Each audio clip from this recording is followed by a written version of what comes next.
பிரிட்டனில் முன்னாள் நீதிபதியான இளஞ்செழியன் அவர்கள் பேசிய பேச்சு மிகவும் வைரலான நிலையில் அது தொடர்பாக அனுர அரசு தற்பொழுது பதிலளித்திருக்கிறது. அது தவிர இளஞ்செழியன் அவர்கள் அரசியலுக்கு வரப்போகின்றார் என்கின்ற கருத்துக்களும் கூறப்படுகின்றது. தமிழரசு கட்சியில் களமிறங்குவார், அர்ச்சனாவுடன் களமிறங்குவார், இவ்வாறு பல்வேறுபட்ட தரப்பு கருத்துக்கள் பல்வேறுபட்ட தரப்பினரால் முன்வைக்கப்பட்டுக் கொண்டிருக்கிறது. உண்மை என்ன, இது தொடர்பாக விரிவாக பார்க்க இருக்கின்றோம். மற்றொரு செய்தியாக மன்னார் சிப்பியாறு பகுதியிலே பாம்பு வழிகாட்டி அந்தோணியார் தேவாலயம் அமைந்திருக்கிறது. அந்த தேவாலயத்திற்கு மாதத்தில் முதல் செவ்வாய்க்கிழமை அதிகளவான கூட்டம் கூடுகின்றது. அந்த சந்தர்ப்பத்தில் அங்கு போக்குவரத்து நெரிசல் காணப்படுகின்றது. அது தவிர அங்கு செல்லுகின்ற பக்தர்கள் பல அசௌகரியங்களை எதிர்கொள்கின்றார்கள். இது தொடர்பாக போக்குவரத்து போலீசார், மாந்தமேற்கு பிரதேச சபை உள்ளிட்ட அனைவருமே கவனம் செலுத்த வேண்டியிருக்கிறது. இவை தொடர்பாகத்தான் இதிலே விரிவாக பார்க்க இருக்கின்றோம். அதற்கு முதல் ஜேகே ரிப்போர்ட் எனப்படுகின்ற இந்த யூடியூப் சேனலை தற்பொழுது சப்ஸ்கிரைப் செய்யாமல் யாராவது பார்த்துக் கொண்டிருந்தால் சப்ஸ்கிரைப் செய்து கொள்ளுங்கள். தொடர்ந்து அருகில் இருக்கின்ற பெல் பட்டனை கிளிக் செய்வதன் ஊடாக நான் போடுகின்ற ஒவ்வொரு காணொளிகளையும் நீங்கள் உடனுக்குடன் பார்க்கக்கூடிய வகையிலே இருக்கும். நான் நடராசா ஜேகா. அந்த முன்னாள் மேல் நீதிமன்ற நீதிபதியான இளஞ்செழியன் அவர்கள் பிரிட்டனிலே தமிழர்கள் மத்தியிலே ஒரு உரையை நிகழ்த்தியிருந்தார். அப்போது தான் விரும்பி ஓய்வு பெறவில்லை, ஒரு சூழ்நிலையில் தான் ஓய்வுக்கு தள்ளப்பட்டேன் என்கின்ற கருத்தை அவர் குறிப்பிட்டிருந்தார். அந்த கருத்தை அவர் குறிப்பிடுகின்ற போது அவர் கிட்டத்தட்ட கண்ணீர் மல்கின்ற நிலையில் தான் அந்த பேச்சு இருந்தது. இவ்வாறான சூழ்நிலையில் இளஞ்செழியன் அவர்கள் பேசுகின்ற காணொலி சமூக வலைத்தளங்களிலும் ஊடகங்களிலும் பெரும் வைரலானது, பெரும் பேசுபொருளானது. அனுர அரசு அவரை வஞ்சித்து விட்டது என்கின்ற கருத்தும் கூறப்பட்டது. ஆனால் இளஞ்செழியன் அவர்கள் தனது கஷ்டகாலம் என்பது போல அல்லது விதி என்பது போலதான் அதிலே பேசியிருந்தார். ஆனால் மறைமுகமாக இலங்கை அரசாங்கத்தையும் சாடியிருந்தார், அதுவும் மறுப்பதற்கல்ல.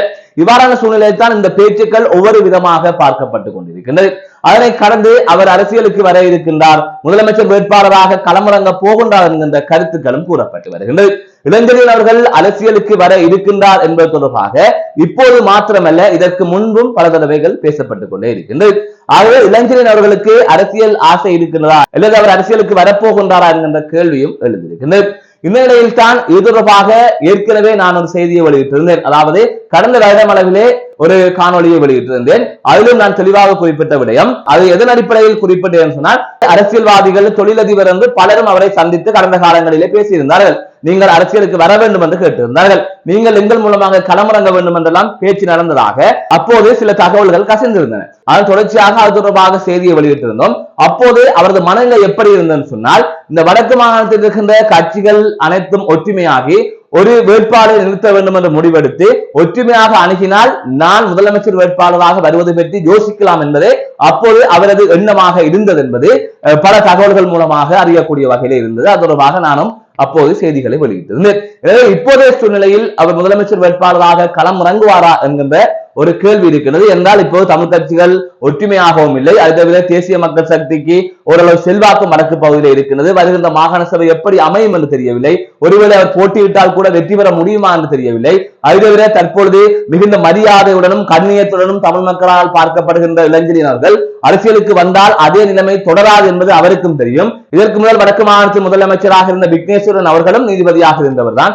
அவருக்கு இன்று எந்தளவு மரியாதை இருக்கின்றது என்கின்றதை நீங்கள் அனைவருமே அறிவீர்கள்.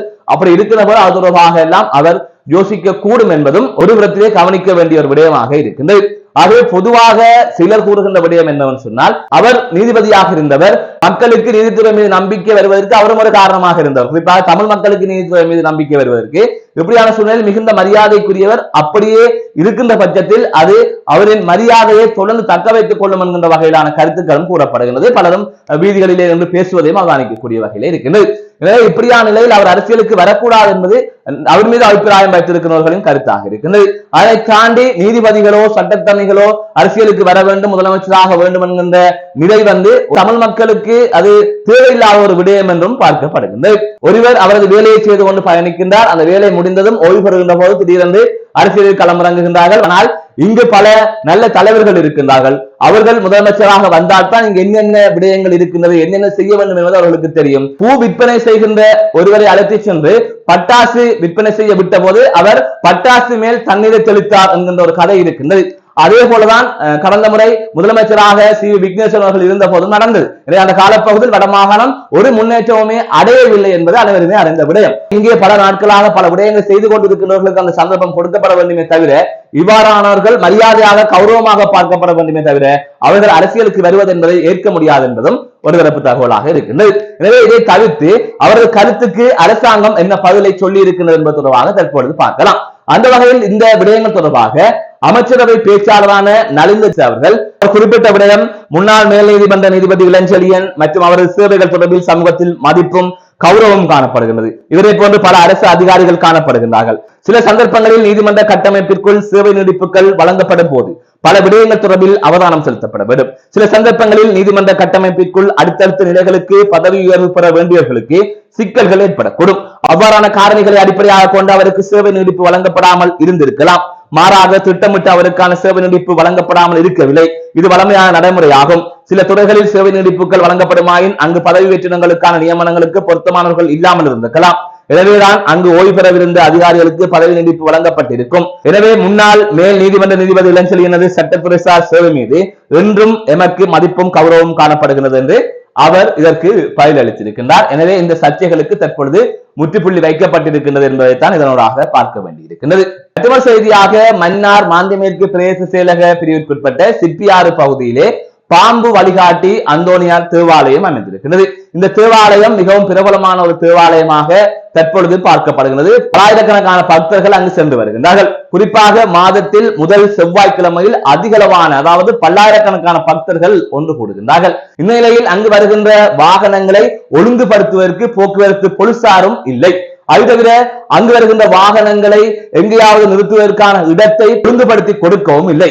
எனவே இப்படி ஒரு தேவாலயம் இருக்கிறது. அங்கு பல்லாயிரக்கணக்கானவர்கள் செல்லுகின்ற போது சுற்றுலாத்துறையும் மேம்படுகின்றது. எனவே இது தொடர்பாக மாந்தமேற்கு பிரதேச சபை கவனத்தில் எடுக்க வேண்டும். அந்த வாகனங்கள் நிறுத்துவதற்கு அல்லது வீதியிலே ஒரு போக்குவரத்து நெரிசல் ஏற்படாதவாறு போக்குவரத்து போலீசாரும் கடமையில் ஈடுபட வேண்டும். இவ்வாறான சிக்கல் நிலைமைகள் இருக்கின்றது. எனவே இது எதுவுமே அங்கு பின்பற்றப்படவில்லை. தானோ என்கின்ற ஒரு போக்கு அங்கு இருக்கின்றது.